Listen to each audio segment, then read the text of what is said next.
మన వైద్యో నారాయణో హరి అంటాం. అలాంటి డాక్టర్లకు కూడా రక్షణ లేని పరిస్థితులలో పనిచేస్తున్నారు. 48 గంటలు 60 గంటలు. అసలు మహిళలకు ఎన్ని చట్టాలు అనే విషయం వాళ్ళకే తెలియదు ఫస్ట్. ఒరే ఆడవాళ్ళు బయటకు వచ్చి 100 ఏళ్ళు కూడా అవ్వట్లేదురా, మీరు ఇలా చేస్తే మళ్ళీ వెనక్కి వెళ్ళిపోతారు. ఏ ఆడపిల్ల అయినా అర్ధరాత్రి పూట కానీ లేకపోతే ఒంటరిగా ఉన్నప్పుడు కానీ ఎలాగైనా ఇప్పుడు ఆ కోల్కతా కేసులో నిందితుని చంపేయాలి అనే ఒక ఆగ్రహావేశాలు సోషల్ మీడియాలో మనం చూస్తున్నాం. ఈ జనాలకి ఒప్పుకుంటే ఓపెన్గా మాట్లాడితే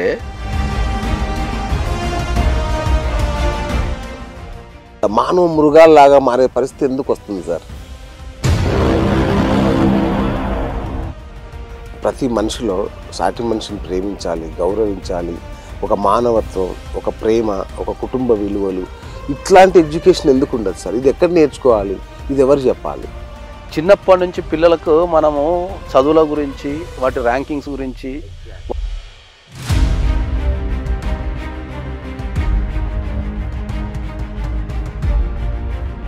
వ్యభిచారం అనేది అదేదో కొంచెం ఫ్రీ చేసేస్తే ప్రతి ఒక్కరు ధైర్యంగా వాడి కోరికలు తీర్చుకునే అవకాశం ఉంటే ఇలాంటి లైంగిక దాడులు బాగా తగ్గే అవకాశం ఉంటుందేమో అని ఒక నా చిన్న ఆశ. మనం వానికి ఇప్పుడు దుబాయ్ లాంటి చోట్ల చూస్తాం మనం, చిన్న తప్పు చేస్తేనే అని కొట్టి చంపేస్తారు రోడ్డు మీద పడి. ఇట్లాంటి చట్టాలని తేవాల్సిన ఆవశ్యకత ఉందా ఈ దేశంలో? సమాజంలో పుట్టుకతోని ఏ వ్యక్తి కూడా నేరస్తుడు కాదు, తర్వాత వాడు నేరం చేయాలని పుట్టాడు.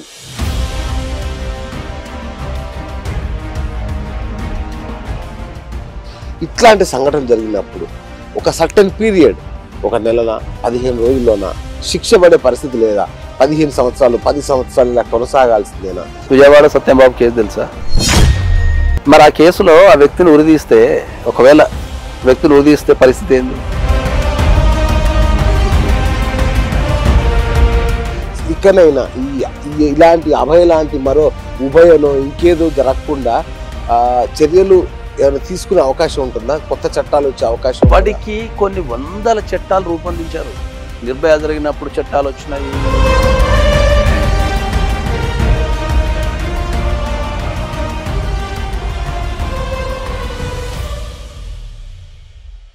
Hi viewers, welcome to BS talk show. నేను మీ బుర్రా శ్రీనివాస్.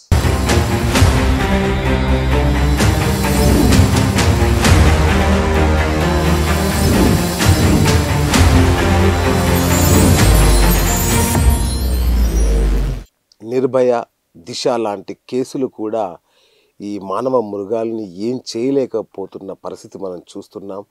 తాజాగా కోల్కతాలో జూనియర్ డాక్టర్పై జరిగిన అత్యాచారం, హత్య ఉదంతం ఎంత భయంకరంగా అంటే ఆల్మోస్ట్ దిశ కేసును పోలిన పరిస్థితి. దీనిపై దేశవ్యాప్తంగా ఆగ్రహావేశాలు వ్యక్తం అవుతున్నాయి. మనం నిజంగా మాట్లాడుకోవాలంటే ఎంతో నాగరికంగా ఉన్నత స్థితికి చేరుకున్నాం, సివిలైజ్డ్ సొసైటీలో ఉంటున్నాం, చదువుకుంటున్నాం. విద్యా వ్యవస్థ కానీ, చట్టాలు కానీ, పోలీసింగ్ వ్యవస్థ కానీ అన్నీ కూడా అద్భుతమైన ఒక స్టేజ్లో ఉన్నా కూడా ఇంకా ఇలాంటి సంఘటనలు, ఇంత అమానవీయమైన సంఘటనలు ఈ దేశంలో జరుగుతున్నాయంటే మనం ఎవరిని నిందించాలి? అసలు ఏం చేయాలి? ఒక రకంగా అంటే దుబాయ్ లాంటి దేశాల్లో తీసుకుంటే చిన్న దొంగతనం చేసినా నడి రోడ్డు మీద రాళ్ళతో కొట్టి చంపే పరిస్థితి. సో అలాంటి దారుణమైన చట్టాలు మన దేశంలోకి తీసుకురమ్మని నేను అనడం లేదు, కానీ ప్రజల్లో ఉన్న ఆవేశాలు చూస్తుంటే ప్రజలు కోరుకుంటుంది మాత్రం అదే, చంపేయండి వాడిని, ముందు వాడిని ఉరితీసేయండి అనే పరిస్థితి. మరి సరే, చట్టాన్ని చేతిలోకి తీసుకోవడం అనేది తప్పు, ఇది సొసైటీకి మంచిది కాదు. కాకపోతే ఏం చేయాలి మరి అనే విషయాలు చర్చించడానికి ఇవాళ అడ్వకేట్ నాగేశ్వరరావు గారు మన స్టూడియోలో ఉన్నారు. సో తను వెరీ సీనియర్ లాయర్, తననే అడిగి తెలుసుకుందాం. ఎందుకంటే తను అనేక విషయాల మీద అద్భుతమైన ప్రజ్ఞ, అభినివేశం ఉన్న వ్యక్తి. సార్ నమస్తే. సార్, ఏం చేద్దాం? ఈ కోల్కతా డాక్టర్ కేసుని ఇప్పుడు సుప్రీంకోర్టు సుమోటాగా తీసుకునే పరిస్థితి దాకా ఈ వ్యవస్థలు తీసుకెళ్ళాయి. రకరకాల అనుమానాలు, డౌట్లు, మ్యానిపులేషన్లు ఇట్లాంటివన్నీ చేసి చివరికి సుప్రీంకోర్టు సుమోటోగా తీసుకునే స్థితి దాకా తీసుకెళ్ళాయి. దీన్ని ఎట్లా చూడాలి అసలు? ఇప్పుడు సుప్రీంకోర్టు సుమోటోగా తీసుకోవడం అనేది ఒక మంచి పరిమాణం ఈ కేసులో అయితే. Right sir. ఎందుకు అంటే ఎక్కడైతే దర్యాప్తు సంస్థలు ఫెయిల్ అయినాయో, తర్వాత ఎక్కడైతే అకౌంటబిలిటీ లేదో, అంటే ఒక జవాబుదారీతనం లేదో అప్పుడు కోర్టులన్నిటికీ తప్పకుండా ఎంటర్ అవుతాయి. అవును. సో ఈ విషయంలో ప్రధానంగా మనకేందంటే చాలా అనుమానాలు, తర్వాత ఇన్వెస్టిగేషన్ చక్కగా జరగటం లేదని, తర్వాత రాష్ట్ర ప్రభుత్వమే సిబిఐకి వేయటం, సిబిఐ నుంచి కూడా కొద్దిగా రకరకాల ఇష్యూలు రావటం వల్ల సరైన ఇన్ఫర్మేషన్ అనేది ఎక్కడ పాస్ కావటం లేదు. ఓకే. ఓకే, డే 1 నుంచి సంఘటన జరిగిన దగ్గర నుంచి ఇప్పటి వరకు కావటం లేదు. కాబట్టి ఈ ప్రజలకున్న డౌట్స్ని కానీ, దాని ఇన్వెస్టిగేషన్ ప్రోగ్రెస్ని కానీ, తర్వాత ఏం జరుగుతుంది అనేది ఖచ్చితంగా తెలుసుకోవాలంటే సుప్రీంకోర్టు సుమోటోగా స్వీకరించడం అనేది మంచి పరిణామం. అది ఓకే, రైట్ సార్. నాకు ఇంకొక బాధ ఏంటంటే, మన వైద్యో నారాయణో హరి అంటాం, అలాంటి డాక్టర్లకు కూడా రక్షణ లేని పరిస్థితులలో పనిచేస్తున్నారు. 48 గంటలు 60 గంటలు కంటిన్యూస్గా, అంటే పర్సనల్ జీవితాన్ని అన్నింటినీ పోగొట్టుకుని మరీ వాళ్ళు ఇంత సేవ్ చేస్తున్నారే, వీళ్ళకు ఏంటి సార్ రక్షణ? వీళ్ళకి ఏం రక్షణ ఇట్లాంటిది ఉండదా? అంటే ఇది మౌలికమైన ప్రశ్న. మౌలికమైన ప్రశ్న అంటే ఏంటంటే, ఇప్పుడు రక్షణ పరంగా అంటే ఏంటంటే మనకు దీనికి రెండు రకాలు ఉంటుంది మనకు. సార్ ఇప్పుడు జనరల్ రక్షణ అనేది మనకు ఒక సపరేట్, అంటే ప్రతి పౌరుడు, అంటే అది ఆడవాళ్ళు కానీ మగవాళ్ళు కానీ వాళ్ళకు సంబంధించిన రక్షణ అనేది ఒకటి ఉంటుంది. Especially when it comes to the లేడీస్కి వచ్చరికి ఏంటంటే, మనకు భారతదేశంలో ప్రత్యేకమైన చట్టాలు ఉన్నాయి లేడీస్ కోసం. ప్రత్యేకమైన చట్టాలు, మనకు సెక్షువల్ హరాస్మెంట్ వర్క్ ప్లేస్ అని ఉంది, వాళ్ళకి ప్రత్యేకమైన చట్టాలు ఉన్నాయి. ఆ చట్టాల అమలులో లోపాలు ఉన్నాయి. ఎందుకంటే ఈ భారతదేశంలో ఇప్పటి వరకు నేను అందరికీ ఘంటాపథంగా చెప్పగలిగేది ఏంటంటే, అసలు మహిళలకు ఎన్ని చట్టాలు ఉన్నాయనే విషయం వాళ్ళకే తెలియదు ఫస్ట్ ఆఫ్ ఆల్. ఓకే, ఇప్పుడు దాని తర్వాత ఒకవేళ వాళ్ళకి చట్టాలు తెలిసినా అవి ఎక్కడ అప్రోచ్ కావాలనే విషయం కూడా వాళ్ళకి తెలియదు. ఎగ్జాక్ట్లీ. ఓకే, తర్వాత మహిళల మీద ఏదైనా దాడి జరిగినప్పుడు కానీ, లేకపోతే మహిళలకు ఇబ్బంది కలిగినప్పుడు కానీ అరెస్ట్ చేసి ఇన్వెస్టిగేషన్ చేసి ట్రయల్ చేసిన తర్వాత వాళ్ళకి పడే శిక్షల మీద అవగాహన లేదు. ఇప్పుడు ఎన్నో రోజుకు కొన్ని వందల మందికి శిక్షలు పడుతున్నాయి కోర్టులలో. ఓకే, ఆ శిక్షలు పడ్డది ఎక్కడ తెలుస్తుంది జనాలకు? తెలియదు. అన్లెస్ అంటే ఒక నిర్భయ లాంటి కేసో, ఒక దిశ లాంటి కేసో, లేకపోతే ఇలాంటి కేసుల మీద శిక్షలు పడ్డప్పుడు మాత్రమే ఆ 1 డేనో 2 డేసో చర్చించేసుకుంటున్నారు తప్ప, రెగ్యులర్గా మన నిత్య జీవితంలో, మన ఇంటి పక్కనో, మన సమాజంలోనో, మన కాలనీలనో, మన సిటీల్లో జరిగే విషయాల మీద కానీ, వాటికి పడే శిక్షల మీద కానీ అసలు ఎక్కడనేది చర్చ జరుగుతుందా అనేది ఒక పాయింట్ దానిపైన. Correct sir, correct. ఎక్కడ జరగదు. ఇప్పుడు అందరికీ అదే ఘంటాపదంగా ఏం చెప్తున్నా ఏంటంటే, మనకు డొమెస్టిక్ వైలెన్స్ యాక్ట్ అని ఒకటి ఉంది, గృహహింస చట్టం అని ఒకటి ఉంది. ఏ గృహంలోనైనా ఒక ఆడపిల్లకు ఇతర కుటుంబ సభ్యుల ద్వారా ఇబ్బంది కలిగినప్పుడు దాంట్లో కొన్ని వందల ప్రొవిజన్స్ ఉన్నాయి. దాంట్లో ఆడపిల్ల సంరక్షణ కోసము, వాళ్ళ ఎదుగుదల కోసము, వాళ్ళ అభివృద్ధి కోసం కావచ్చు, వాళ్ళ స్వేచ్ఛ కోసం కావచ్చు, కొన్ని వందల సెక్షన్స్ ఉన్నాయి దాంట్లో, వందల ప్రొవిజన్స్ ఉన్నాయి దాంట్లో. కానీ ఇప్పటికీ అటువంటి గృహహింస చట్టం ఉందనే విషయము చాలా మందికి తెలియదు. తెలిసినా కూడా అది ఎక్కడ అప్లై చేసుకోవాలో కూడా తెలియదు వాళ్ళకి. ప్రతి డిస్ట్రిక్ట్కి ఒక ప్రొటెక్షన్ ఆఫీసర్ ఉండాలా, ప్రతి డిస్ట్రిక్ట్ ఒక ప్రొటెక్షన్ ఆఫీసర్ ఉండాలా. ఆ ప్రొటెక్షన్ ఆఫీసరు 24 hours అవైలబుల్ ఉండాలా.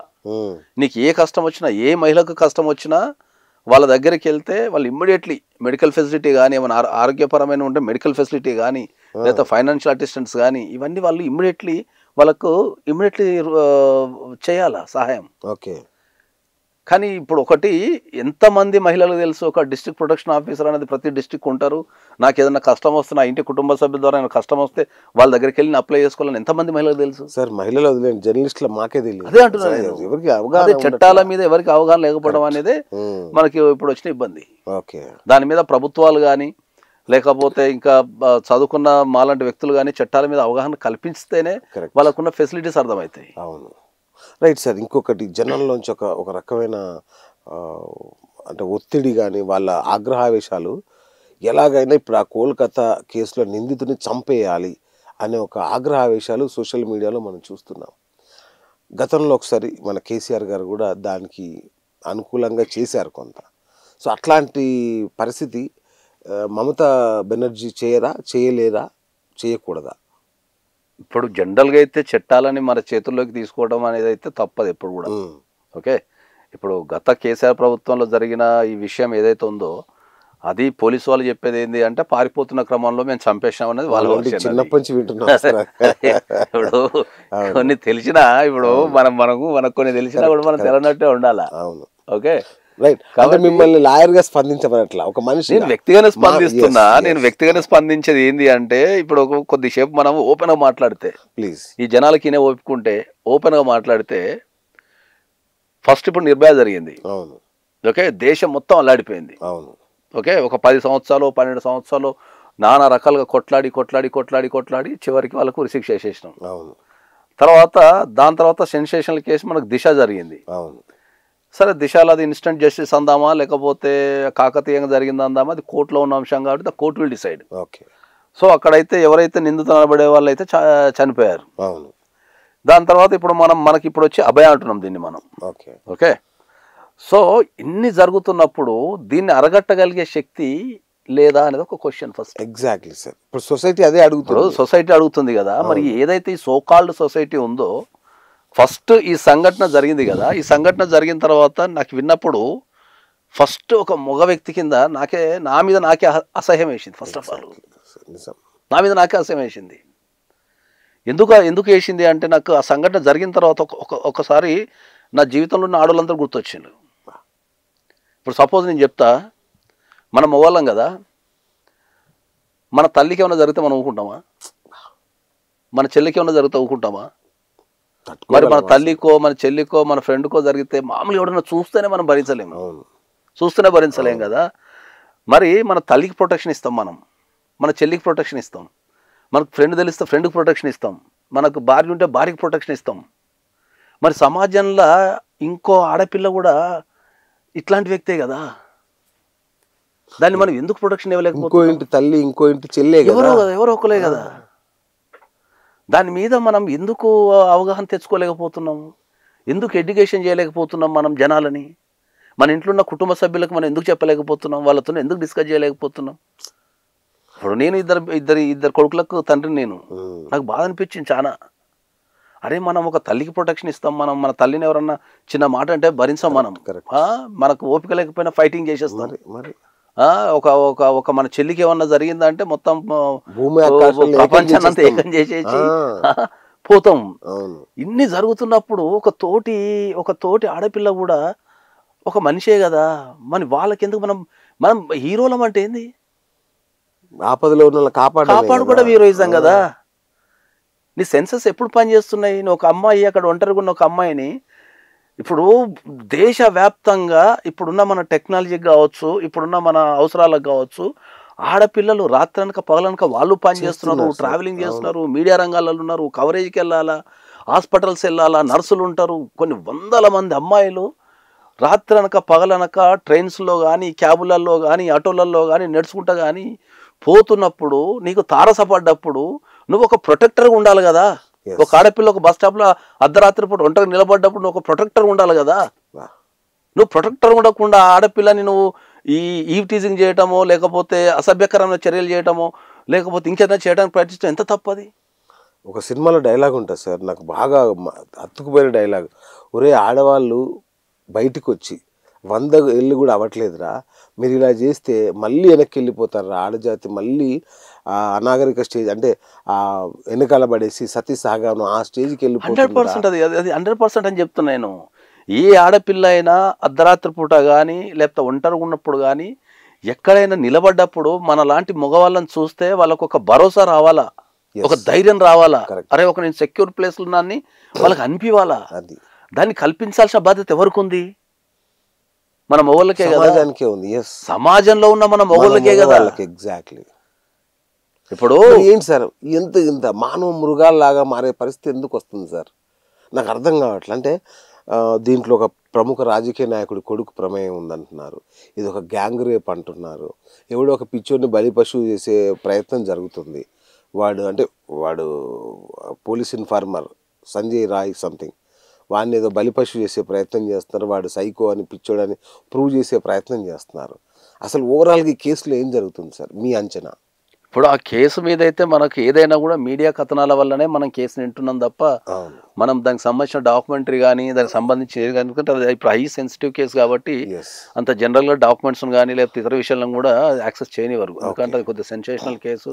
తర్వాత ఇప్పుడు ఉన్న మీడియా కూడా ఏంటంటే ఇప్పుడు ఎప్పుడైనా కూడా మన మీడియా కూడా ప్రధాన పాత్ర ఏంటి అంటే ఒక సంఘటన జరిగినప్పుడు, ఇప్పుడు ఆ సంఘటన జరిగిన తర్వాత కొన్ని వందల వీడియోలు కానీ దానికి సంబంధించి దాన్ని డిస్క్రైబ్ చేస్తునో లేకపోతే ఏదో జరిగిందనో ఇస్తున్నారు తప్ప దాని సొల్యూషన్ గురించి ఎవరు మాట్లాడటం లేరు. ఒక్క ఇంటర్వ్యూ లేదు దాని సొల్యూషన్ గురించి. ఈవెన్ నేషనల్ మీడియా కానీ లోకల్ మీడియా కానీ ఏ మీడియా అయినా సరే దాంట్లో ఉన్న సెన్సేషనల్ విషయాల్ని క్యాచ్ చేసుకోవడానికో లేదా దాంట్లో ఉన్న సెన్సేషనల్ విషయాల్ని చెప్పడానికో చేస్తున్నారు. కానీ మరి ఇదే మీడియా మరి దాని సొల్యూషన్ కనిపెట్టాలా, లేకపోతే ఇట్లాంటి సంఘటనలు జరగకుండా మనం ఎట్లా నివారించాలా? ప్రతి ఇంట్లో ఒక ఆడపిల్ల ఉంటుంది కదా, మరి ఆడపిల్లకు మనం రక్షణ ఇవ్వాలా? మనం చదువుకున్న వ్యక్తులం కదా, మనం ఇంత టెక్నాలజీ పెరిగింది, ఇంత చదువుకున్నాము, ఎక్కడికో వెళ్ళిపోతున్నాము, ఒక ఆడపిల్లకు రక్షణ ఇవ్వలేమా ఈ దేశంలో?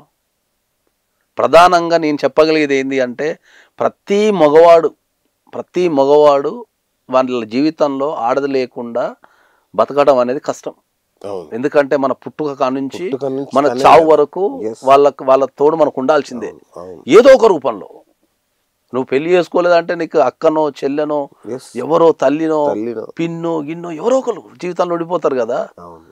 మరి నీ ఇంటి ఆడవాళ్ళని నువ్వు అంత ప్రొటెక్టివ్గా చూసుకున్నప్పుడు మరి నువ్వు బయట ఆడవాళ్ళని ఎందుకు చూడలేకపోతున్నావు? అది ఎవరి మన ఆలోచనలో తప్పు ఉందని చెప్తా నేను. సార్ ఆలోచనలో తప్పుంది సరే, నేనంటాను ఈ వ్యవస్థలు ఈ దిశగా అంటే మనిషిలో ఒక మెకాలే ఎడ్యుకేషన్ సిస్టమ్ని మన మనిషిని ఒక రోబోలాగా తయారు చేయడానికి వాడుతున్నారు తప్ప ప్రతి మనిషిలో సాటి మనిషిని ప్రేమించాలి, గౌరవించాలి, ఒక మానవత్వం, ఒక ప్రేమ, ఒక కుటుంబ విలువలు ఇట్లాంటి ఎడ్యుకేషన్ ఎందుకు ఉండదు సార్? ఇది ఎక్కడ నేర్చుకోవాలి? ఇది ఎవరు చెప్పాలి? ఆ ఎడ్యుకేషన్ ఎందుకు ఉండదు అంటే ఏంటంటే ప్రతి ఒక్కరు ఉరుకుల పరుగుల జీవితంలోకి వెళ్ళిపోయారు, తెలవకుండా వలసలు వెళ్ళిపోయారు. అవును. చిన్నప్పటి నుంచి పిల్లలకు మనము చదువుల గురించి, వాటి ర్యాంకింగ్స్ గురించి, వాటిలో ఉన్న కెరియర్ గురించి మనం చెప్తున్నాం. ఇప్పుడు మీకు అర్థమయ్యే భాషలో చెప్పాలంటే నేను చదువుకున్నప్పుడు నాకు చందమామ పుస్తకాలు అని ఉంటుండే. ఓకే, బొమ్మరిల్లు అని, చందమామ అని మంచి మంచి కథలు చెప్పే పుస్తకాలు, పెద్దబాల శిక్ష అని ఒకటి ఉంటుండే. ఓకే, నీతి కథలు. తర్వాత మనకు అప్పుడు రామాయణ పుస్తకాలు చదువుతుండే, భారతం చదువుతుండే, మంచి మంచి పుస్తకాలు చదువుతుండే. అప్పుడు ఇప్పుడున్న తరానికి మొబైల్ ఫోన్స్, గేమింగ్ తప్ప వాళ్ళకు మానవత్వ విలువలు నేర్పగలిగే ఇన్స్టిట్యూషన్ ఏముంది? అట్లీస్ట్ తల్లిదండ్రులు కూడా పాత్ర పోషించట్లేదు. ఎవరు? పాఠశాల కూడా ఆ పాత్ర పోషించట్లేదు. అన్ని చోట్ల కాంపిటీషన్ పెరిగిపోయింది. కాంపిటీషను తర్వాత ఇప్పుడు ఏ ఇన్స్టిట్యూట్ అయినా సరే మా ఓడు పలాని ఫస్ట్ ర్యాంక్ సాధించిండు అని చెప్పుకుంటున్నారు తప్ప మరి ఒక వ్యక్తిగా సమాజంలో ఒక బలమైన శక్తిగా తయారు చేసినామని ఎవరైనా చెప్పుకోలేదు. దమ్ముందా? నోవే. ఎవరికైనా దమ్ముందా? లేదు. మా వాడు ఎవరి మానవత్వ విలువలు ఉన్నవాడు అని చెప్పుకోలేదు దమ్ముందా అంటున్నా నేను.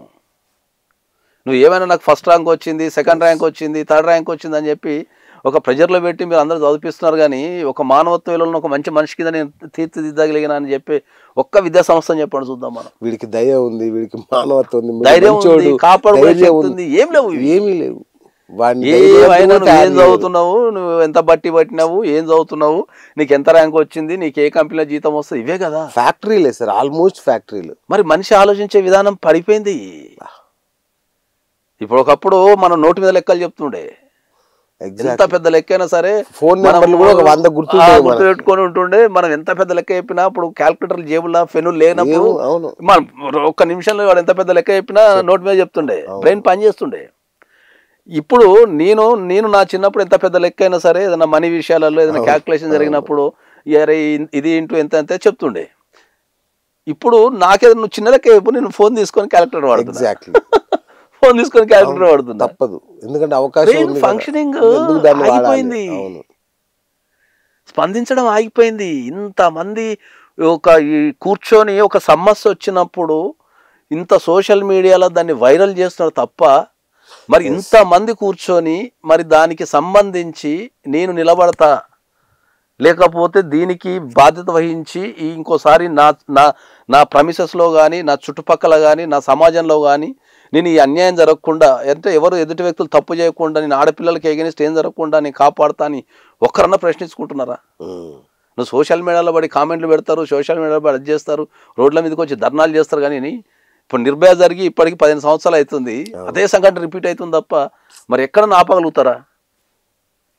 ఎక్కడన్నా ఆడపిల్లని ఎవరన్నా జనరల్గా ఎక్కడన్నా ఆడపిల్లని ఎవరన్నా ఈటీజింగ్ చేస్తున్నా కూడా పక్కన వాళ్ళు కామించుకుంటారు ఈ మధ్యలో. అవును, అదొక హీరోయిజం లాగా. వాడు ఈ రోజు లెక్క ఫీల్ అవుతాడు, వీడేమో నాకెందుకు వచ్చిందో వీడితో పోతే మళ్ళీ వీడేమంటాడు అని చెప్పి వీడు పట్టించుకోకుండా తిరుగుతున్నాడు. ఇంకో వీడికి బోల్డని పనులు ఉంటాయి, రేపు కేసు అయితే ఎడ తిరగాలని చెప్పి తిరుగుతున్నారు. మరి దాన్ని ఎవరు అది చేయాలా? ఒక ఒక ఒక ఒక నాకు అనిపించింది, ఇప్పుడు అంతమంది ఆడపిల్లలు రాత్రనక పగలనక కుటుంబాల కోసం కావచ్చు, వాళ్ళ బతుకు తెరువు కోసం కావచ్చు, మనం ట్రావెల్ చేసే టైంలో ఇంతమంది ఆడపిల్లలు కనిపిస్తుంటే వాళ్ళని కాపాడుకోని వాళ్ళని ఇంటి దగ్గర దించవలసిన బాధ్యత మనకు లేదా అంటున్నా. అంటే నీ చెల్లెనైతే రాత్రి ఇంటి పూట దగ్గర దించి వస్తావు, నీ గర్ల్ ఫ్రెండ్ అయితే రాత్రి ఎంత గంట సేపు అయినా వెయిట్ చేసి నీ హాస్టల్లోనో లేకపోతే వాళ్ళ ఇంటికన్నో క్షేమంగా దించొస్తావు, గంటలు గంటలు వెయిట్ చేస్తావు. నువ్వు దారిలో పోతుంటే ఒక ఆడపిల్లకి ఒక భరోసా ఇచ్చి వాళ్ళ ఇంటికాడ దించే శక్తి మీకు లేదా? మీ థాట్ ప్రాసెస్ నిజంగా అద్భుతం కాదు. ఇప్పుడు ఒక ఆడపిల్లకి నిలబడ్డది, ఒక ఆడపిల్ల అర్ధరాత్రి పూట ఒక బస్సులో పోతుంటుంది, లేకపోతే ట్రైన్లో పోతుంటుంది, లేకపోతే ఒక బస్ స్టాప్లో నిలబడి ఉంటుంది, ఒక వర్క్ ప్లేస్ నిలబడి ఉంటుంది. ఒక మొగోని చూడగానే భయపడుతుంది ఫస్ట్. అవును. ఒక మొగోని చూడగానే అమ్మో ఈ రాత్రిపూట కనిపించినట్టు, నేను ఎంత మంచినైనా. అవును. మరి నేను ఎంత మంచినైనా నీకు కనిపించినప్పుడు మరి నేను ఆమెను కాపాడుతా అనుకున్నా అని చెప్పడానికి ఒక కోడ్ పెట్టుకోండి. నేనైతే మా ఒక సంఘటన చెప్పిన, ఎక్కడన్నా ఆడపిల్ల రాత్రిపూట ట్రైన్లో కానీ బస్సులో కానీ లేకపోతే ఎక్కడన్నా ట్రావెల్ చేస్తుంటే వర్క్ ప్లేస్లో ఉంటే నిన్ను చూసి భయపడకుండా డియర్ కామ్రేడ్ అనే పదం వాడు. డియర్ కామ్రేడ్ అనే పదం వాడితే నిన్ను కాపాడటానికి నువ్వున్నా అని ఆపోజిట్ వ్యక్తి అర్థం చేసుకున్నప్పుడు ఆ ఆడపిల్ల ఏం చేస్తాడే, ఓ డియర్ కామ్రేడ్ అని నేను చీకట్లు అన్నాను అనుకో, ఓహో వీడు నన్ను రక్షిస్తానికి వచ్చిండు, సో వీని వల్ల నాకు ముప్పు లేదనే ఫీలింగ్ వాళ్ళకి వచ్చేస్తుంది. ఓహో నా పక్కన ఒక తోడు ఉండని ఫీలింగ్ వచ్చేస్తుంది. నువ్వు కమ్యూనికేషన్ చేయలేవు కదా. ఇప్పుడు ఒక ఆడపిల్లని పట్టుకొని పేరు అడిగినావు అనుకో, భయపడతారు వాళ్ళు, ఇంకా భయపడతారు వాళ్ళు. సో ఒక కోడ్ పెట్టుకుందాం. ఇంతమంది ఉన్నారు, ఒక్కడన్నా ఒక డీపీ కనీసం నేను నా సమాజంలో నా జీవితంలో ఉన్న ఆడపిల్లని నేను కాపాడుకోగలుగుతాను, ఒక్కడన్నా ఒక డీపీ పెట్టుకుంటున్నాడా? దేశంలో జరిగిన సమాజ అన్యాయం మీద నువ్వు అరుస్తున్నావు కదా, మొగోనిగా మన బాధ్యత ఏముంది? మొగాడే మురుగాడు కదా. మరి అదే అంటున్నా, మనం చేంజ్ కావాల్సింది మనం కదా. మనం మొగోళ్ళం, మనం చేంజ్ కావాల్సింది పోయి. మీరు చెప్పేది ఎట్లుంది తెలుసా సార్, సింహాన్ని మీరు చక్కగా గడ్డి తినమని అడుగుతున్నారు మీరు. సింపుల్ గా ఇది సాధ్యమయ్యే పనేనా? ఎందుకు సాధ్యం కాదు అంటున్నా, అది నేను అడిగేది. ఎందుకు సాధ్యం కాదు అంటున్నా నేను. అంటే నువ్వు సాధ్యం కాదని చెప్పేసి కనిపించిన అమ్మాయినల్లా ప్రేమించి వేధించి లేకపోతే అసహాయంగా ఉన్న మహిళని నువ్వు ఇబ్బంది పెట్టి నువ్వు హీరో అయిదాం అనుకుంటున్నావా? నువ్వు హీరోవే 4 గోడల మధ్యలోనే. బయటకు వస్తే సమాజాన్ని నేను పిచ్చకొట్టు కొడుతుంది. దీనికి మౌలికమైన మార్పు ఎలా రావాలో చెప్పండి సార్, మీరని చెప్పండి. అంటే 100 ఏళ్ళ స్వాతంత్రం అయినా, ఇన్ని వేల సంవత్సరాల నాగరికత కూడా దీన్ని ఏం అరికట్టలేకపోయింది. ఎంత పరిణామక్రమం ఇంత జరిగినా కూడా అరికట్టలేకపోయింది. ఏంటి ఎట్లా చేయాలి? అరికట్టడానికి కుటుంబం నుంచే స్టార్ట్ కావాలని చెప్తాను ఎప్పుడైనా కూడా. రైట్. ఎందుకంటే కుటుంబం నుంచే స్టార్ట్ కావాలంటే ఏంటంటే, కుటుంబంలో ప్రతి కుటుంబంలో కావచ్చు లేకపోతే జనరల్ కుటుంబాలలో కావచ్చు వాళ్ళకు మానవతా విలువలు అనేటి మనకు ఈ చదువుల కంటే ఎక్కువ, ఓకే, ఈ చదువుల కంటే ఎక్కువ, లేదంటే ఈ ర్యాంకింగ్స్ కానీ ఈ జీతాల కంటే ఎక్కువ దాని వెనక పెద్ద జీవితం ఉంటుంది, ఒక భరోసా ఉంటుంది, ఒక నమ్మకం ఉంటుంది. ఒక ఇంతమంది యూత్ ఉన్నారు కదా, ఎవ్వరికి దేశంలో ఓపిక లేదు అసలు. ఓపిక మీకు అంటే మీరు స్పెషలిస్ట్ కాబట్టి ఒక విషయం చెప్తాను. మొన్న 3 నిమిషాలకే విడాకులు తీసుకున్నట్ట. 3 నిమిషాలు, పెళ్ళైన 3 నిమిషాలకు విడాకులు. ఎక్కడది? మన యుఏఈలో. అంటే అక్కడ పెళ్ళైన 3 నిమిషాలకి విడాకులు తీసుకున్నట్టే దాంట్లో వాడు పెళ్ళైన 3 నిమిషాలు భార్య తిట్టిన వారి. అదే ఆమె తట్టుకొని పడితే వాడు ఏదో ఎండిదాన్ని నీకు తెలియలేదా అన్నాడు కదా, వెంటనే విడాకులు. మౌన్ వారు ఇప్పుడు పడిపోవడం అనేది మనమే తెలిసి పడతాం, తెలవక పడతాం, చూసుకోకుండా పడతాం, కాలుజారి పడతాం. పడ్డప్పుడు ఆడపిల్ల ఏం కోరుకున్నది అంటే, అరే పడ్డవా ఆగు జర నువ్వు, అరే ఏమైందా అని అడగాలి కదా. వాడు ఇమ్మీడియట్లీ తెలియదేందా పడ్డవా అంటే కథ. మరి ఏ ఆడపిల్లకైనా ఆత్మవిశ్వాసం దెబ్బతింటది కాబట్టి ఆడ సంతకం పెట్టింది, మళ్ళీ సంతకం పెట్టింది, మళ్ళీ బ్యాక్ వచ్చి మళ్ళీ సంతకం విడాకుల సంతకం పెట్టింది. తప్పే ఉంది అట్లా, తప్పే అట్లా. అవునా? ఆడపిల్లలు ఎప్పుడు కూడా వాళ్ళు సేఫ్టీ, సెక్యూరిటీ, డెవలప్మెంట్ కోరుకుంటారు. అవును అవును. ఆ 3 ఇవ్వగలిగిన దగ్గరనే వాళ్ళు మంచిగా ఉండగలుగుతారు. అవును.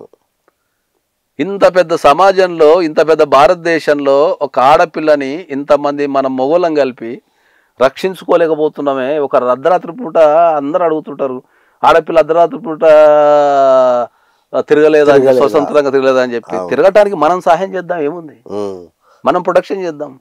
రాత్రనక పాలనక అర్ధరాత్రి నేను కూడా తిరుగుతుంటా కదా, ఎక్కడ ఆడపిల్ల గారి ఇక్కడ ఇబ్బందులు ఉందంటే నేను చెప్పిన కదా సార్, నేను మళ్ళీ కమ్యూనికేషన్ చేయడానికి డియర్ కామ్రేడ్ అని చెప్తే నేను మిమ్మల్ని అదే అడుగుతున్నా సార్. నేను అంట డియర్ కామ్రేడ్ అని పోయి రేప్ చేస్తా, అప్పుడు ఏం చేస్తారు? మీరు అడుగుతున్నది ఏంటంటే సింహాన్ని జింకను కాపాడమని మీరు అడుగుతున్నారు. ఇది ఎట్లా? సింహానికి ఉన్న ఒక రూల్ తెలుసా మీకు? సింహానికి ఆకలి అయినప్పుడు మాత్రమే అది వేటాడుతుంది, ఫస్ట్ పాయింట్. తర్వాత దానికి ఎంత అవసరమో అంతే తింటది. అవును, ఓకే, అవును. దాన్ని అందుకే సింహం అన్నారు. అందుకే అట్లానే అదే అంటున్నా, మనకు ఒక ఆడపిల్ల కనిపించగానే చెడ్డ ఆలోచనలు రావద్దు అనేది ఒక పాయింట్. ఓకే, ప్రతి వ్యక్తికి జీవితంలో గర్ల్ ఫ్రెండ్స్ ఉంటారు, ఫ్రెండ్స్ ఉంటారు, తర్వాత పెళ్ళి అవుతుంది, రకరకాల వ్యక్తులు ఉంటాయి. నీ ఎమోషన్ నువ్వు వాళ్ళతో పంచుకో, ఒక డెమోక్రసీ వేలో.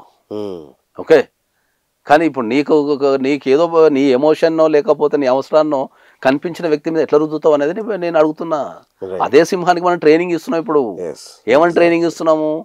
నీకు ఆకలైనప్పుడు మాత్రమే నువ్వు చేయాలి, అది దాని రూల్ అది. అంతే తప్ప నీకు ఇక్కడ ఒక అమ్మాయి కనిపించింది ఒంటరిగా అని చెప్పేసి అమ్మాయిని ఇబ్బంది పెట్టి హక్కు నీకు లేదని చెప్తున్నాను. అస్సలు లేదు. ఎందుకుంటది? నేను నీ జీవితంలో ఎంత వ్యక్తికైనా సరే సార్, వాళ్ళ స్థాయికి తగ్గట్టు పంచుకోవడానికి ఒక యుక్త వయసు వచ్చిన తర్వాత నేను రిలేషన్షిప్స్ మీద వర్క్ చేసిన కాబట్టి చెప్తున్నా. రైట్, ఇది రాసి పెట్టుకోండి. ఈ భూప్రపంచంలో పుట్టిన తర్వాత ఎంత యుక్త వయసుకు వచ్చిన తర్వాత వాడు మంచోడు కానీ, చెడ్డోడు కానీ, పేదోడు కానీ, ధనవంతుడు కానీ, కోటీశ్వరుడు కానీ పంచుకోవడానికి అయితే ఒక తోడు ఉంటుంది కంపల్సరీ. అది గర్ల్ ఫ్రెండో ఫ్రెండో, ఆపోజిట్ సెక్స్ అయితే ఉంటారు. కరెక్ట్, ఇదైతే 100% వాస్తవం. నీకేమైనా ఇబ్బంది ఉంటే నువ్వు వాళ్ళతో పంచుకో. ఒక తెలియని వ్యక్తుల మీదనో లేకపోతే తెలిసిన వ్యక్తులను నమ్మించో వాళ్ళ మీద నువ్వు ఈ వైలెన్స్ ఎందుకు చేస్తున్నావు అని చెప్తున్నా నేను. నీకేమైనా ప్రేమ ఉంటే, నీకేమైనా ఆవేశం ఉంటే వాళ్ళతో పంచుకో. ఓకే, వాళ్ళతో చర్చించు నువ్వు వెళ్ళి. రైట్. ఇంకొక రెండు విషయాలు అడుగుతాను సార్. నాకు అనిపించింది, వివాహ వయసు ఇప్పుడు ఆల్మోస్ట్ 30 ఏళ్ళకి చేరుకుంది. అంటే ఒక 14 ఏళ్ళకే మెచ్యూర్ అవుతున్న ఆడపిల్ల కావచ్చు, మగపిల్లాడికి కానీ కావచ్చు, 14-15 ఏళ్ళకు వాళ్ళ లైంగిక పరమైన ఆసక్తులు, కోరికలు కలుగుతున్నాయి.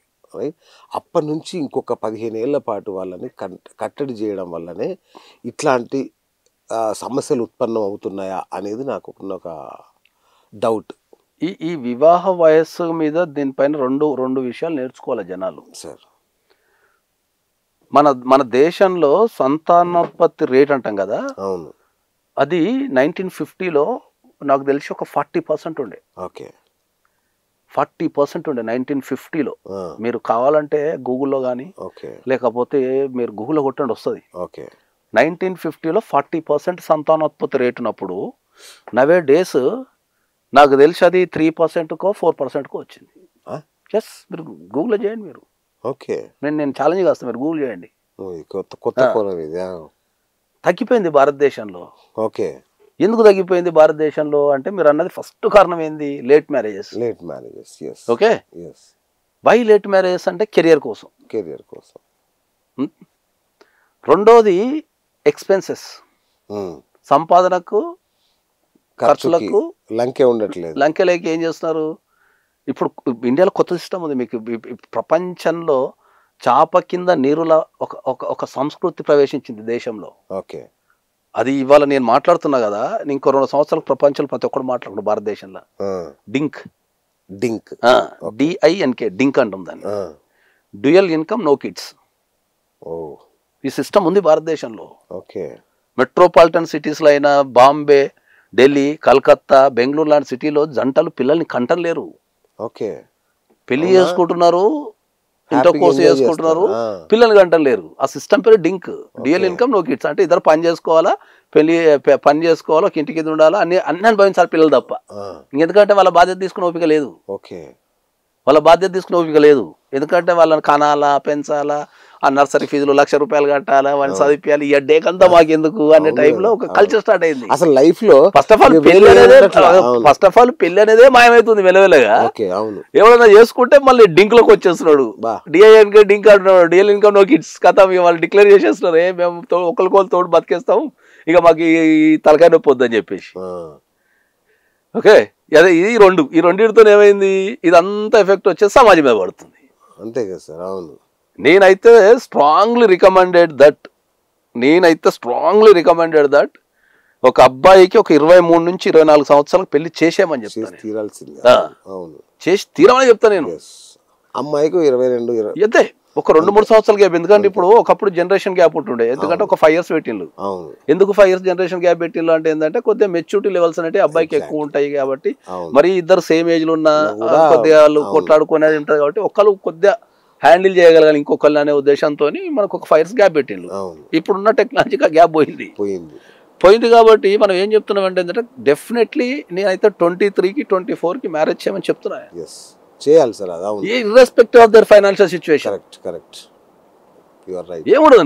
నేనైతే ఇలా మార్నింగ్ కూడా మా ఇంట్లో మీ ఇంటి నుంచి మా అబ్బాయితో ఇలా కాలేజీ పోతున్నా చెప్పినా, బాబు నీ గ్రాడ్యుయేషన్ నువ్వు ఎప్పుడైతే ఇంజనీరింగ్ అయిపోతుందో అదే ఇయర్లో నీ పెళ్లి చేస్తా అని చెప్తున్నాడే. సూపర్ చెప్పిన, చాలా మంచి సొల్యూషన్. ఎందుకు డాడీ అన్నాడు, అరే నువ్వు ఏజ్ ఎంత అయిపోయిన తర్వాత ఏం అనుభవిస్తావు నీ జీవితంలో? 30 సంవత్సరాలకు పెళ్లి చేసుకుంటే 30 సంవత్సరాలకు పెళ్లి చేసుకుంటే స్ట్రెస్ కి ఇప్పుడున్న స్ట్రెస్ కి చాలా మందికి ఇంపార్టెన్స్ ఉంది తెలుసా మీకు? దేశంలో వర్కింగ్ ప్రెజర్ కి ఇంపార్టెన్స్ ఉంది తెలుసా మీకు? Food and working pressure. మా దగ్గరకు వచ్చే కేసులలో దగ్గర 30-40% డిస్సాటిస్ఫాక్షన్ కేసులే ఉన్నాయి. 30-40% లైంగికంగా డిస్సాటిస్ఫాక్షన్ ఉన్న కేసులే ఉన్నాయి. నీకు ఎక్స్ట్రా మ్యారిటల్ అఫైర్స్ ఎప్పుడు పెరుగుతాయి తెలుసా? నువ్వు లైంగికంగా డిస్సాటిస్ఫాక్షన్ ఉన్నప్పుడే, నీకు లైంగికంగా డిస్సాటిస్ఫాక్షన్ ఉన్నప్పుడే నీకు ఎక్స్ట్రా మ్యారిటల్ అఫైర్స్ పెరుగుతాయి. ఇద్దరు వ్యక్తులు లైంగికంగా వాళ్ళు ఎంత దగ్గర అయితే మానసికంగా అంతకుడు 5 రెట్లు దగ్గర అవుతారు. విడదీయలేని బంధం ఎప్పుడు ఏర్పడుతుంది ఏంటంటే ఇద్దరు వ్యక్తులు లైంగికంగా ఎంత దగ్గర అయితే వాళ్ళ లైఫ్ అంత వాళ్ళని విడదీయలేరు. కష్టం.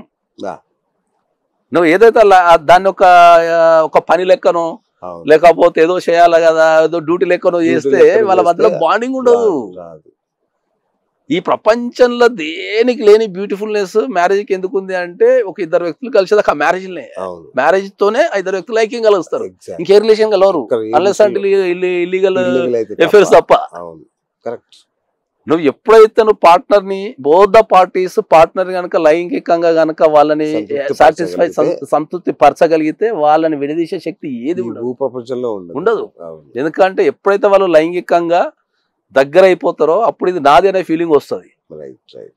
ఎప్పుడైతే ఇది నాది అనే ఫీలింగ్ వస్తుందో అప్పుడు ఎదుటి వ్యక్తి లోపల ఎప్పుడు కనిపించవు నీకు. కరెక్ట్. ఇక రెండో పాయింట్ సార్, వ్యభిచారం. నేనంటాను ఒకప్పుడు మన వ్యవస్థ పెద్దలు చెప్తాగా విన్నాను నేను, పెళ్లికి ముందు వాడికి అసలు సెక్స్ గురించి అవగాహన కల్పించి వాడికి అన్ని నేర్పించి పెళ్లి చేసేవాళ్ళు. వ్యభిచార గృహాలు ఉండేవి, వాటికి వెళ్ళేవాళ్ళు, వాళ్ళ కోరికలు తీర్చుకునేవాళ్ళు.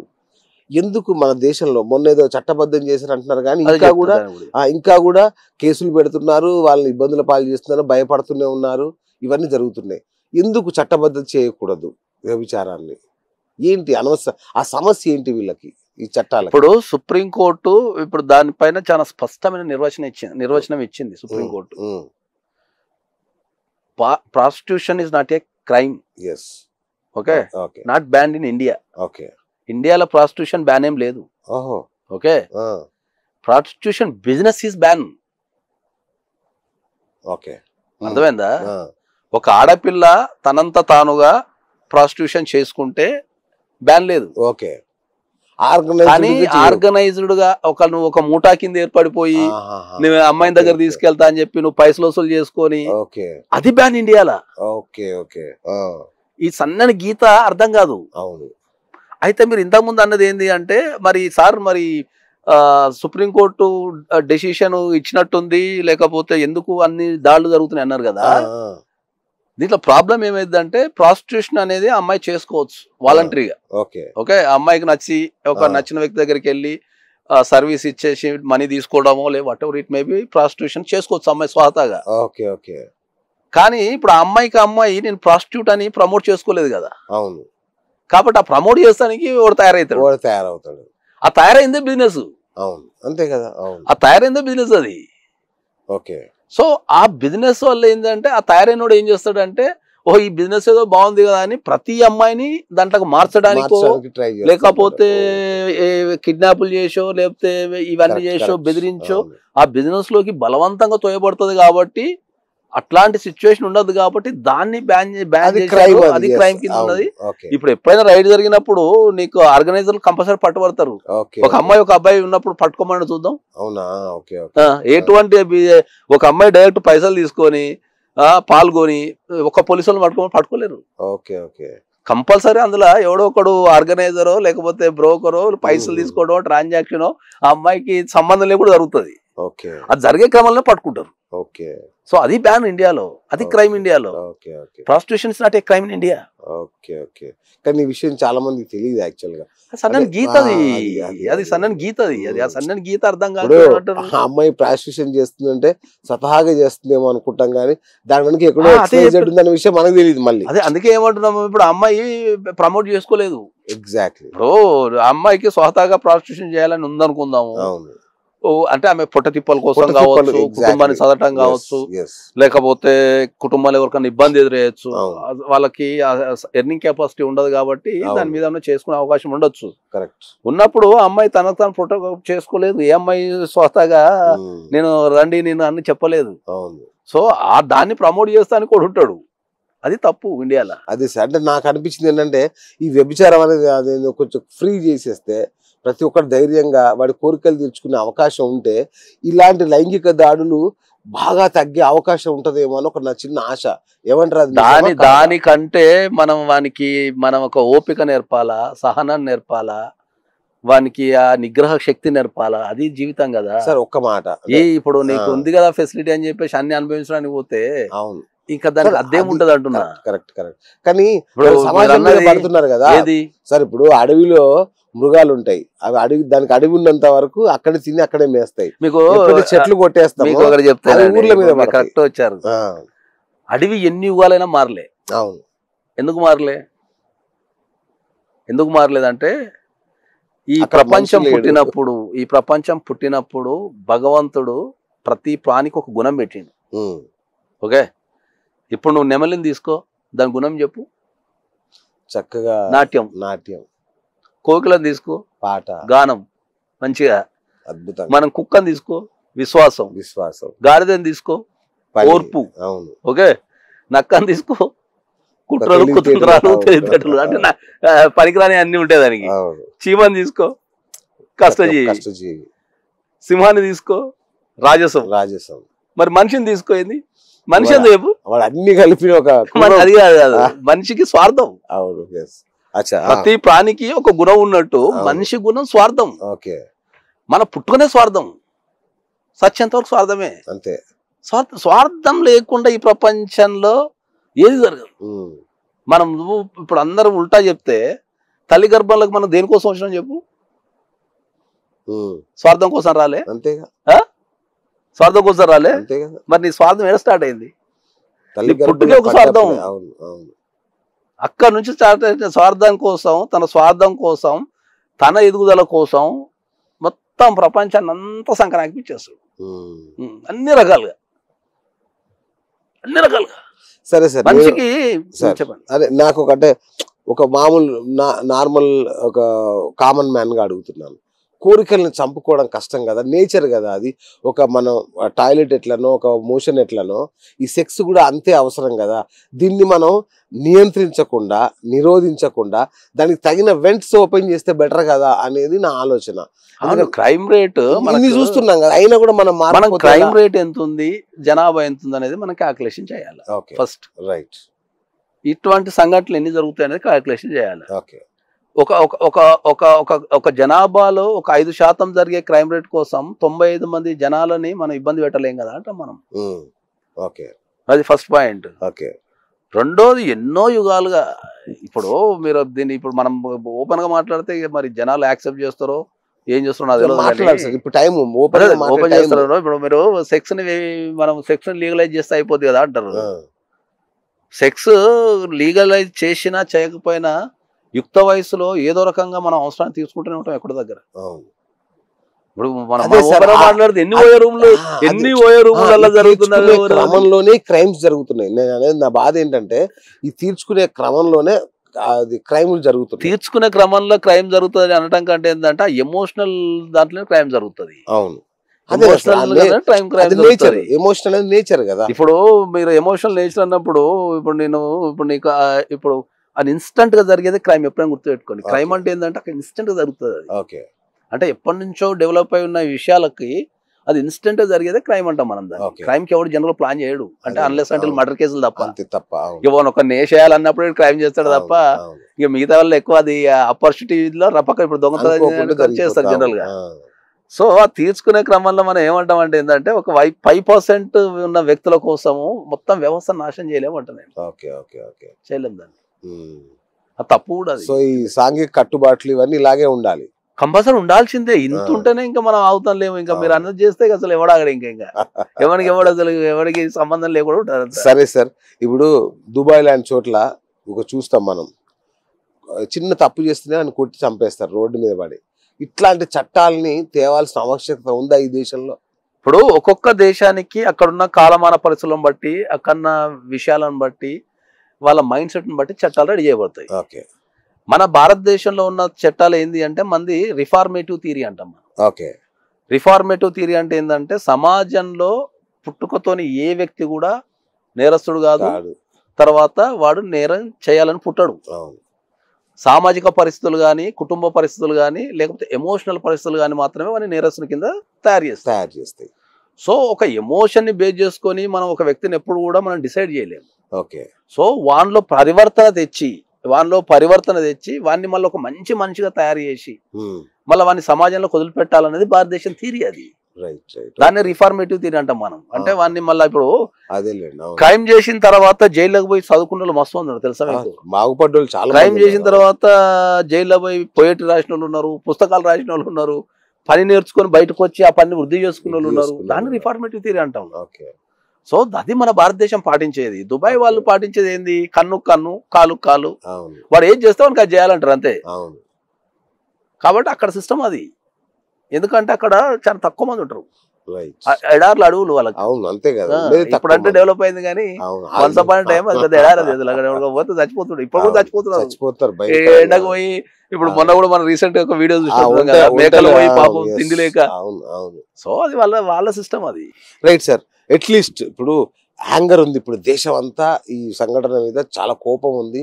సోషల్ మీడియాలో చూస్తున్నాం, డాక్టర్లు నిరసన వ్యక్తం చేస్తున్నారు, మాకు రక్షణ లేదా అని. దేశం అంతా అట్టుడుకుతుంది క్షణం మీద. ఇట్లాంటి సంఘటన జరిగినప్పుడు ఒక సర్టెన్ పీరియడ్, ఒక నెలన 15 రోజుల్లోన శిక్ష పడే పరిస్థితి లేదా? 15 సంవత్సరాలు 10 సంవత్సరాలు ఇలా కొనసాగాల్సిందేనా? అట్లాంటి చట్టాలు ఏమన్నా కనీసం అట్లా అయినా? ఇప్పుడు మీరు దీనికి మంచి ఉదాహరణ చెప్తాను నేను మీకు. సత్యం బాబు కేసు తెలుసా మీకు? తెలుసు, విజయవాడ సత్యం బాబు కేసు తెలుసా? మరి ఆ కేసులో ఆ వ్యక్తిని ఉరిదీస్తే, ఒకవేళ వ్యక్తిని ఉరిదీస్తే పరిస్థితి ఏంది? ఎప్పుడైనా రేప్ చేసి ఒక అమ్మాయిని చంపేండు అనే ఆరోపణ మీద మనకు కింది కోర్టులు కూడా, మనకు సెషన్స్ కోర్టు కూడా దగ్గర ఆయనకు యావజ్జీవ కారాగార శిక్ష చేసినట్టుంది. తర్వాత రెండోది ఏంటంటే ఒక 8 సంవత్సరాలు జైల్లో ఉన్నాడు. ఒక మంచిగా నడిచే వ్యక్తి, రకరకాల రోగాలతోని, ఆర్థిక కుటుంబ పరిస్థితులతోని రకరకాలుగా చితికిపోయింది మనిషి. కానీ మరి అదే వ్యక్తిని అరే కింది కోర్టు తీర్పును మనం సమర్థించి దాని సమగ్ర విచారణ జరపకుండా అదే చేసి ఉంటే ఇవాళ ఆయన బయటకు వచ్చేటోడా? మన చట్టం, మన భారతదేశం చట్టం ఏం చెప్తుంది? 100 దోషులు తప్పించుకున్నా ఒక్క నిర్దోషికి శిక్ష పడద్దు అనేది మన విధానం.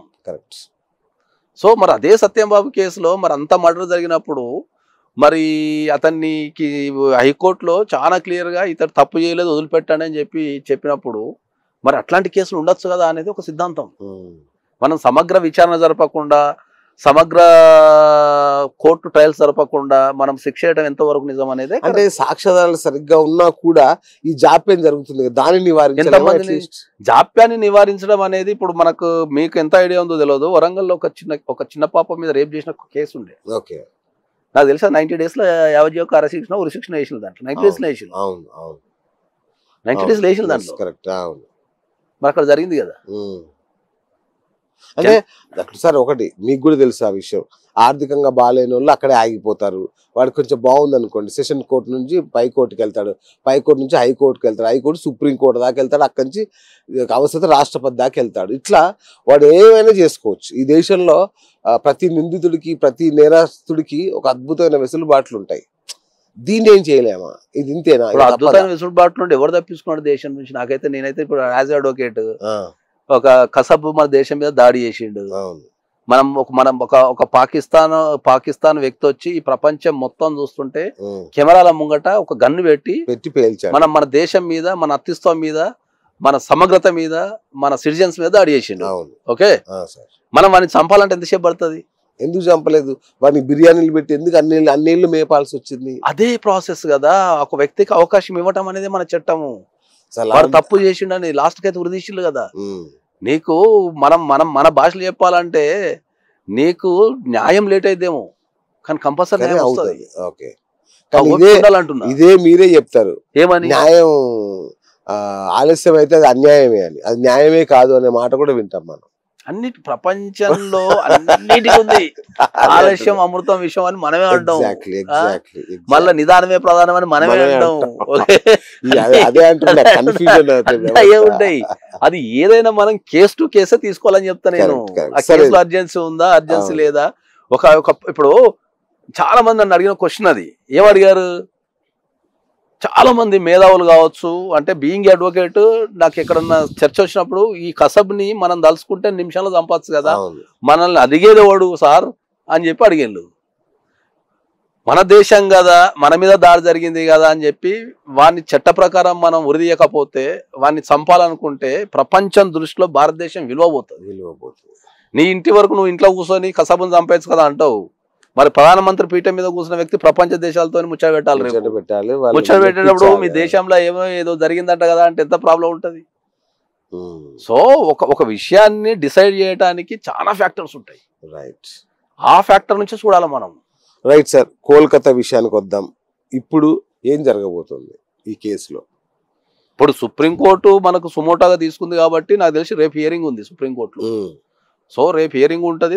నాకు తెలిసినంత వరకు అయితే దాన్ని స్పీడీ ట్రయల్కి పెట్టేస్తారు. ఓకే, నాకు తెలిసి దాన్ని స్పీడీ ట్రయల్ పెట్టేసి దానికి ప్రత్యేకమైన, ఎందుకంటే సుమోటో కింద తీసుకున్నప్పుడే దాని సీరియస్నెస్ అర్థమవుతుంది కాబట్టి దాన్ని సుమోటో కింద తీసుకున్నప్పుడు ఏంటంటే స్పీడీ ట్రయల్స్ వస్తుంది. స్పీడీ ట్రయల్స్ వస్తుంది. రెండోది వచ్చేసి మనకు హానెస్టీ ఇన్వెస్టిగేషన్ జరుగుతుందా సార్? సుప్రీంకోర్టు అంటే పర్యవేక్షణలో ఇప్పుడు నేను అదే చెప్తా, నేను ఈ దేశంలో ఎవరికి కష్టం వచ్చినా కూడా, నేను 100 సార్లు నాది రిపీటెడ్ డైలాగ్ ఇది, ఈ పుట్టుకకు, మన మానవ పుట్టుకకు ఎవరికి కష్టం వచ్చినా చివరికి కాపాడేది కోర్టే. రేపు పొద్దున ఒక ప్రధానమంత్రికి కష్టం వచ్చి గవర్నమెంట్ లో ఇబ్బంది ఎదురైనా కూడా మళ్ళీ ఆయన పోయి ఎక్కడ కూర్చోవాలా? విధి విధానాలు ఎవరు రూపొందించాలా? ఒక గవర్నమెంట్ ఒక విధి విధానాలు రూపొందించి దాన్ని క్యాన్సిల్ చేసే అధికారం ఎవరికి ఉంది? ప్రజలకు ఏమైనా ఇబ్బంది కలుగుతుంది అనుకో, ఆ చట్టాన్ని క్యాన్సిల్ చేసే అధికారం ఎవరికి ఉంది? చట్టాన్ని మార్చే అధికారం ఎవరికి ఉంది?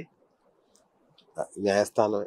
సో అదే న్యాయస్థానానికి కేసు జరిగింది కాబట్టి నాకు తెలిసి స్పీడీ ట్రయల్ చేసి దాన్ని సరైన ఎవరైతే దీనికి బాధ్యులు ఉన్నారో, ఎప్పుడైతే సుప్రీంకోర్టు ఇన్వాల్వ్మెంట్ అవుతుందో ఆ ఇన్వెస్టిగేషన్ లో రాష్ట్ర ప్రభుత్వం పాత్ర కూడా వచ్చేస్తుంది. ఇక supreme court is the superior. So దాంట్లో ఎవరినైనా అడగలిగే శక్తి, అటు గవర్నమెంట్ అడగలిగే శక్తి, అటు ఇన్వెస్టిగేషన్ ఆఫీసర్ని అడగలిగే శక్తి, సమాజానికి ఆన్సర్ చెప్పాల్సిన శక్తి, ఆ బాధ్యత అంతా ఇప్పుడు సుప్రీంకోర్టు తీసుకుంది. కాబట్టి నాకు తెలిసి డెఫినెట్లీ సుమోటో కింద తీసుకున్నారు కాబట్టి ఇమ్మీడియట్లీ స్పీడీ ట్రయల్ ఒకటి ఉంటుంది ఇమ్మీడియట్లీ. ఎందుకంటే దేశంలో న్యాయం ఉంది, కంపల్సరీ మనకు ఎవరైనా అన్యాయం చేస్తే వాళ్ళకి మేము శిక్షిస్తామని చెప్పడానికైనా సరే సుప్రీంకోర్టు ఇంటర్ఫియర్ అయింది కాబట్టి డెఫినెట్లీ వాళ్ళకి శిక్ష అవుతుంది. నిజంగా మంచి పరిణామం సార్, సుప్రీంకోర్టు ఇన్వాల్వ్ అవ్వడం మంచి పరిణామం. ఇకనైనా ఇలాంటి అభయ లాంటి మరో ఉభయనో ఇంకేదో జరగకుండా చర్యలు ఏమైనా తీసుకునే అవకాశం ఉంటుందా? కొత్త చట్టాలు వచ్చే అవకాశం? వాటికి కొన్ని వందల చట్టాలు రూపొందించారు. నిర్భయ జరిగినప్పుడు చట్టాలు వచ్చినాయి, తర్వాత రకరకాల చట్టాలు మాట్లాడుతున్నాము, రకరకాల కమిటీలు వేశారు, రకరకాల చట్టాలు ఉన్నాయి. ఎగెయినిస్ట్ వైలెన్స్ ఎగెయినిస్ట్ ఉమెన్ అయితే నేనైతే నా అభిప్రాయం ఏంటంటే మగోడే మారాలని చెప్తా. సూపర్ సార్, మళ్ళీ ఏ గవర్నమెంట్ చేయదు, దానికి ఏం చేయదు, ఏ కోర్టు చేయదు, ఏం చేయదు. నువ్వు మొగోడు మారి నువ్వు సాటి ఆడవాళ్ళని గౌరవించే స్థాయికి వచ్చేస్తే నేనేమంటా అంటే ఇప్పుడు ఎక్స్ప్రెస్ చేయటం వేరు. డెమోక్రసీ వేలో నీకు ఎవరన్నా అమ్మాయి నచ్చింది అనుకో, డెమోక్రసీ వేలో నువ్వు ఎక్స్ప్రెస్ చేయి. ఓకే, వాళ్ళు రిజెక్షన్ చేసిన అనుకో వదిలిపెట్టేయి. లవ్ చేయటం వేరు, వైలెన్స్ చేయటం వేరు. ఎక్స్ప్రెస్ చేయటం అనేది నీ హక్కు. అరే ఒక అమ్మాయి నస్తే అరే బై ఐ లవ్ యూ అని చెప్పు, ఆ అమ్మాయి ఇంట్రెస్ట్ ఉంటే ఓకే అంటది, లేదంటే వద్దురావా అంటే ఏదో ఆడికి అయిపోతుంది. ప్రేమించుకోవడం కూడా వేరు. ప్రేమించుకున్నప్పుడు చిన్న చిన్న గొడవలు వాళ్ళకలు అవి ఉంటే అది క్రైమ్, అగేనిస్ట్ క్రైమ్ అనలేం దాన్ని. వాంటెడ్లీ మనం చేసేదాన్ని వైలెన్స్ అగేనిస్ట్ ఉమెన్ అంటాం.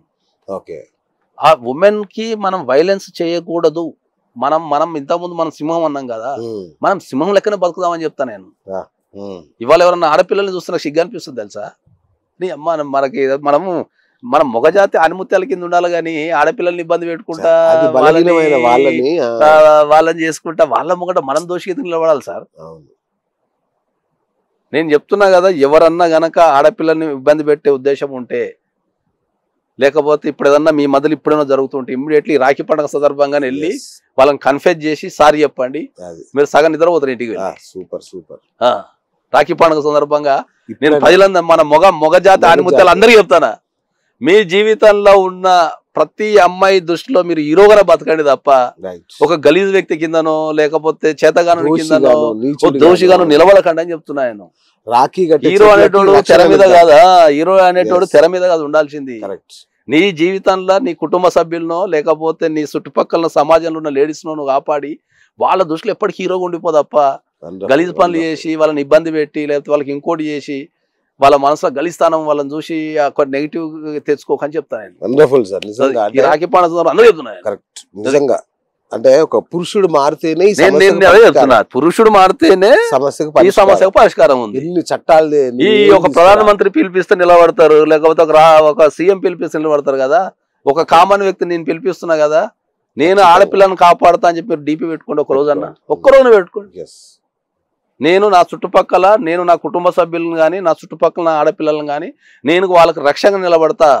నేను నిలబడతా యాజ్ ఎ హ్యూమన్ బీయింగ్, లేకపోతే as a brother, as a lover, ఏ పాత్ర నేను యాజ్ ఎ ఫాదర్ నేను నిలబెడతాను. ఒక్కరోజు డీపీ పెట్టుకోండి చాలు. ఆ డీపీ వల్ల మీ చుట్టుపక్కల జనాలకి అరే వీడు నా కోసం ఉన్నాడు, నా కోసం నిలబడతాడు వీడు అనే ఒక ఫీలింగ్ తెప్పిన వచ్చేస్తుంది. మీ సమాజంలో మార్పు వస్తుంది. వండర్ఫుల్. ఖచ్చితంగా దీన్ని ఒక ఉద్యమ రూపంలోకి తీసుకెళ్దాం సార్. తీసుకెళ్లాలి. నేనైతే మీడియాకి ఒకటే రిక్వెస్ట్ చేస్తున్నా ఏంటంటే, మీరు ఎక్కడైనా సెన్సేషనల్ జరిగినప్పుడు ఎట్లయితే కవరేజ్ ఇస్తున్నారో శిక్షలు పడ్డప్పుడు కూడా వాటి మీద డిస్కషన్ పెట్టమని చెప్తాను నేను. రోజుకు రాష్ట్ర వ్యాప్తంగా యావజ్జీవ కారాగార శిక్ష చాలా పడతాయి, కానీ ఎవరికి తెలియదు అది. మరి ఇప్పుడు చట్టాల మీద భయం ఎందుకు లేదు? నేరం ఏమో ఓపెన్ జరుగుతుంది, శిక్ష ఏమో 4 గోడల మధ్యలో జరుగుతుంది. 4 గోడల మధ్యలో పడుతుంది. ఇంతకుముందు విలేజ్లెస్ అనేటివి చిన్న చిన్నగా ఉంటుండే, ఇంత మైగ్రేషన్ లేదు, ఇంత వ్యవస్థ లేదు. ఎవడన్నా ఒక ఆడపిల్ల మీద తప్పు చేస్తే వాని సమాజం వెలివేస్తుండే, ఆ కన్నులందరూ వాని గురించి మాట్లాడుకుంటుండే. ఏ వీడు అబ్బో వాడిని చూడగానే ఆడపిల్లలకు దూరం పెడుతుండే, అమ్మో వీడు గలీజ్ గారు రావే అని చెప్పి. ఇవాళ రేపు ఆడపిల్లలు రేపు చేసి మన పక్కన తిరుగుతున్నా కూడా అంత మనం ముచ్చ పెడుతుంటాం. తెలియదు, అది హీరో లాగా చూసే పరిస్థితి. ఇంకా వాడు తెలియకుండా కూడా మనం ముచ్చ పెడుతున్నాం, వాడు అంత ముచ్చ పెడుతుంటాడు. సామాజిక భయం ఎక్కడ వాడికి భయం ఎందుకు? మీ కాలనీల్లో, మీ విలేజ్లో, లేకపోతే మీ కాలనీల్లో, మీ ఏరియాల్లో ఆడపిల్లల్ని ఇబ్బంది పెట్టేటోడు ఉంటే వాడిని బహిరంగంగా ఆ మీటింగ్లలో అక్కడ చెప్పండి, పలానా వ్యక్తి ఒకటి తిరుగుతుండు, ఈడ ఇట్లాంటి వీని గుణం ఉంది అని చెప్పేసి. వాడు నేరం చేసిన తర్వాత అందరూ వచ్చి అవును మాకు తెలుసు వీడు మన దాగిండు, లేకపోతే అందరూ వచ్చి మన కొట్టిండు అని చెప్తారు. కానీ మరి ఆ నేరాన్ని ముందే ఆపచ్చు కదా మీరు. సామాజిక బాధ్యత లేదా? రోజుకు ఒక 10 నిమిషాలన్నా మీ జీవితంలో, ఒక్క 10 మినిట్స్ అన్నా మీ జీవితంలో సమాజం కోసం ఆలోచిస్తే, రోజుకు అదొక మీరు యోగా చేస్తావు, జిమ్ చేస్తావు, తర్వాత మందు కూర్చుంటావు, పార్టీలు పెళ్లిళ్ళు చేస్తున్నావు కదా, మరి సమాజం కోసం ఒక 10 నిమిషాలు కేటాయించు. ఎక్కువద్దు, ఎక్కడన్నా ప్రశాంతం కూర్చొని నీకు వీలున్న దగ్గర ఎక్కడ ఒక డేలా పడుకునే ముందు, పడుకున్న తర్వాతనో, లేచిన తర్వాతనో, ఆఫీసులో అరే నేను సమాజంలో ఉన్నా కదా, ఈ సమాజం మంచిగా ఉండాలి కదా అని చెప్పి ఒక్క 10 నిమిషాలు మీరు ఆలోచించి వదిలిపెట్టేసేయండి. కరెక్ట్ 100 రోజుల్లో మీలో మార్పు వచ్చేస్తుంది. సమాజమే మారిపోతుంది. 100 రోజుల్లో మీలో మార్పు వస్తుంది. రోజు 10 నిమిషాలు 100 రోజులు కూర్చోండి, మీ బిహేవియర్ మారుతుంది, మీ ఆలోచన విధానం మారుతుంది, మీరు అన్ని మారుతాయి. ఇవన్నీ మరి ఎందుకు చేస్తాం లేదు? మరి ఇది అందరు ఎవరు నేర్పాలా? ఇక మనమే ఉద్యోగం మీరు అందుకే చెప్తున్నా మీరు ఉంది కాబట్టి మీరు చెప్పండి అందరికి. ఖచ్చితంగా చెప్తాం సార్. మీ చుట్టుపక్కల ప్రతి వ్యక్తికి ప్రతి మగవాడు నేను మీకు రక్షణ ఉన్నా అని చెప్పి మీరు డీపీ పెట్టుకోండి. అది కలకత్తా కేసుకి మీకు న్యాయం జరిగినట్టే. అది కరెక్ట్. ఈ ప్రపంచంలో ఉన్న ప్రతి మొగుడు ఒక డీపీ పెట్టుకోమని చెప్పండి.